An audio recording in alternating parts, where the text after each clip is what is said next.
Here's the story of The Little Match Girl by Hans Christian Andersen, translated into English. On a bitterly cold New Year's Eve, snow was falling, and the streets were nearly empty. A poor little girl wandered through the icy streets, barefoot and shivering. She was trying to sell matches to earn a few coins for her family, but no one had bought any all day. Her tiny hands were numb from the cold, and her feet were red and raw. Afraid to go home empty-handed, she huddled in a corner between two buildings. To warm herself, she lit a match. As the small flame flickered, she imagined a warm iron stove in front of her. She stretched out her hands to feel its heat, but the match burned out, and the vision disappeared. She lit another match. This time, she saw a table laden with a feast.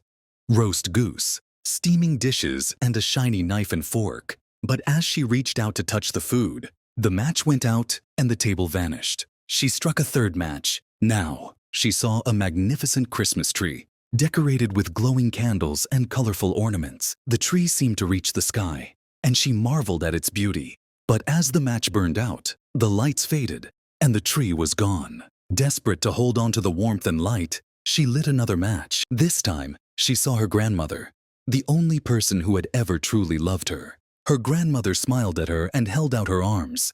"Take me with you," the little girl cried, afraid her grandmother would disappear like the other visions. Her grandmother gently picked her up, and together they rose into the sky, higher and higher, until there was no more cold, no more hunger, and no more pain.